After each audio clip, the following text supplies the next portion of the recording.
students, and welcome back to the channel. So this is lecture number 3 of the topic genetics, and today we will be discussing Mendel laws. Right? So I've already given you a brief description about this father of genetics, Mr. Gregor Johann Mendel. So basically in this video we'll be dealing with the 3 laws that he has given during the tenure of his studies. Right? So on the experiment that he did on garden pea, do remember, it's very important. He has performed his experiments on garden pea, which I have also mentioned in my previous lectures. So according to this, his first law was the law of dominance. This is the easiest and the first law that he has given. And in this particular law, what he did was he took only one visible character.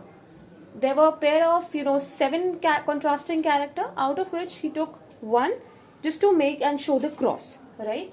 So that is why, because only one character is taken, that is why it is called monohybrid character.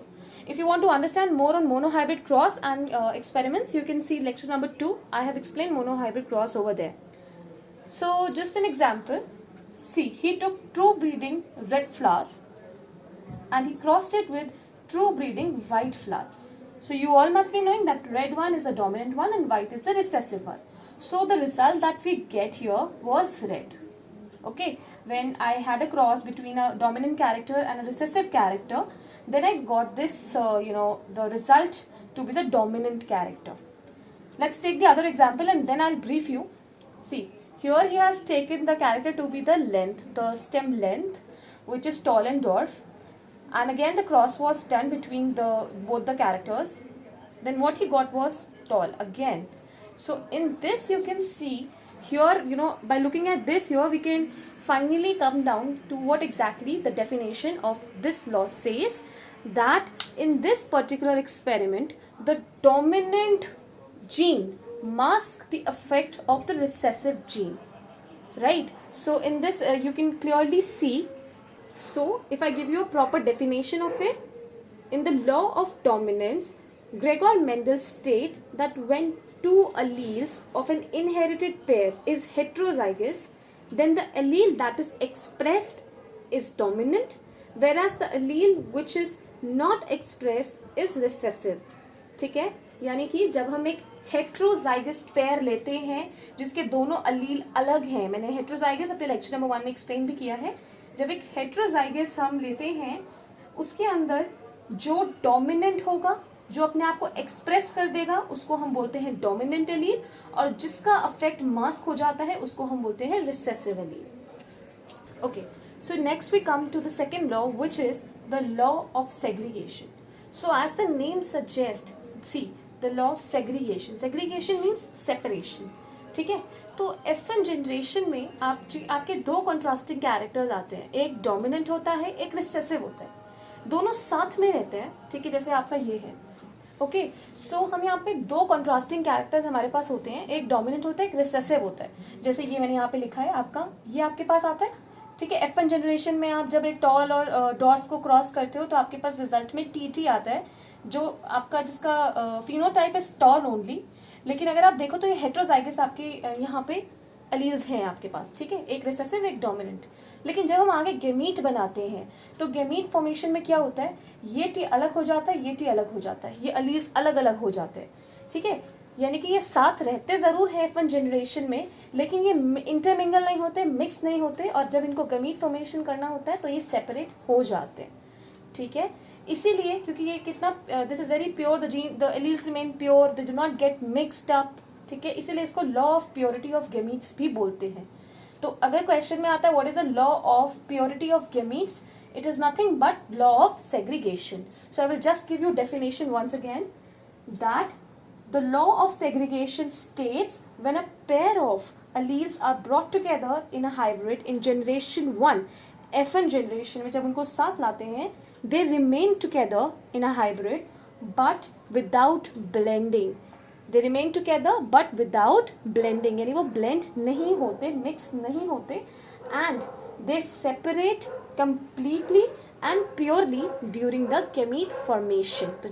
तो जब आपके gametes बनेंगे तो ये separate हो जाएंगे. ठीक है, तो that's the concept about law of segregation.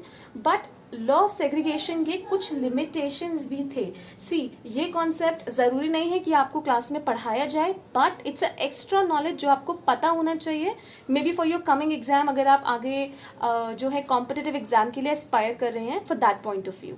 So coming to the limitation, ये जो लॉ है सेग्रीगेशन का, सबसे पहली बात, ये अप्लाई होता है सिर्फ डिप्लॉयड ऑर्गेनिजम्स पे that form haploid gametes to reproduce sexually. तो ये डिप्लॉयड ऑर्गेनिज्म पे अप्लाई होता है जो कि हैप्लॉइड गेमीट्स बनाते हैं ताकि वो रिप्रोड्यूस कर सकें, दे टू रिप्रोड्यूस सेक्सुअली. ठीक है. अब इसके बाद अगर हम देखें तो आप यहाँ पे देखिए, मैंने आपको कुछ मेंशन करें कि लॉ डजंट अप्लाई टू, ये जो लॉ है सेग्रीगेशन का, ये किस किस पे अप्लाई नहीं होता. It is not applying on incompletely dominant और को डोमिनेंट अलील. जैसे यहाँ पे ये डोमिनेंट था, ये रिसेसिव था, क्लियर कट केस था. लेकिन अगर इनकम्प्लीट डोमिनेंट अलील हो या को डोमिनेंट अलील हो तो उस पर ये लॉ अप्लाई नहीं होता. अब को डोमिनेंट क्या होता है, इनकम्प्लीट डोमिनेंट क्या होता है, ये हम नेक्स्ट लेक्चर में डील करेंगे. Next, genes that are pleiotropic complementary, वो जीन्स जो प्लियोट्रॉपिक है. अब यहाँ पे जो पॉइंट आता है वो है कि प्लियोट्रॉपी क्या होता है. तो प्लियोट्रॉपिक जीन्स वो होते हैं द जीन्स हैविंग 2 और मोर फिनोटिपिक अफेक्ट. वो जीन जिनके 2 या 2 से ज्यादा फिनोटिपिक अफेक्ट होते हैं उनको हम प्लियोट्रॉपिक जीन्स बोलते हैं. ठीक है. Next is traits caused by many gene pairs. वो ट्रेट्स जो बहुत सारे जीन पेयर्स की वजह से कॉज होते हैं, उन पे भी लॉ ऑफ सेग्रीगेशन नहीं अप्लाई होता.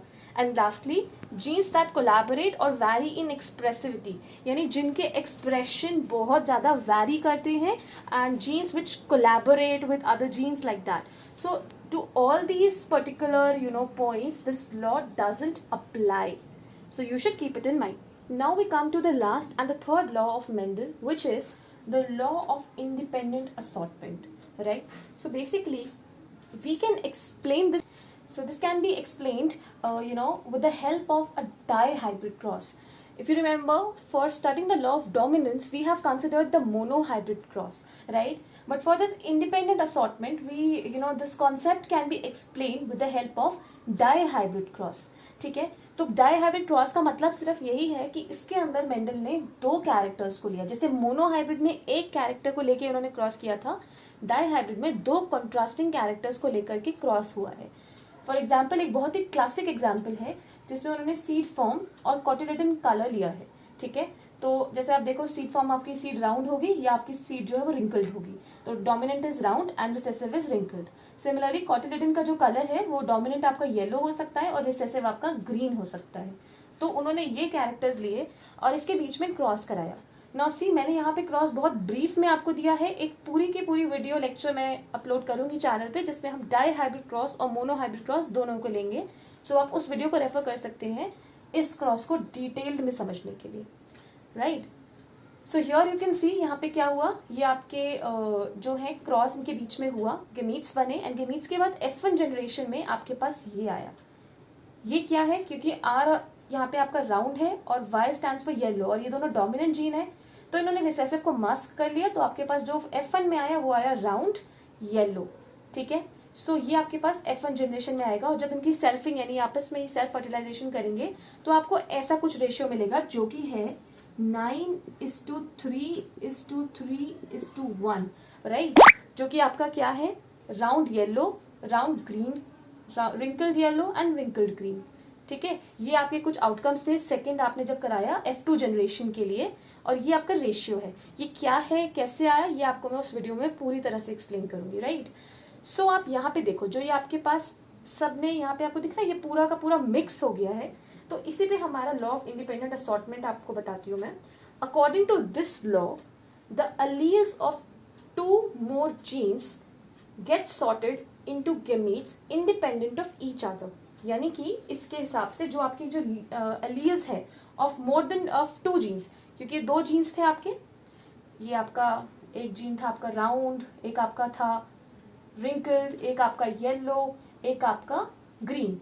तो ये 2 जो आपके जीन्स हैं, इनके जो अलील्स हैं वो क्या हुए, वो अलील्स जब साथ में आ गए थे, लेकिन वो लेटर स्टेज पे जब वो गेमीट बनाएंगे वो अपने आप को इंडिपेंडेंटली असॉर्ट कर लेंगे.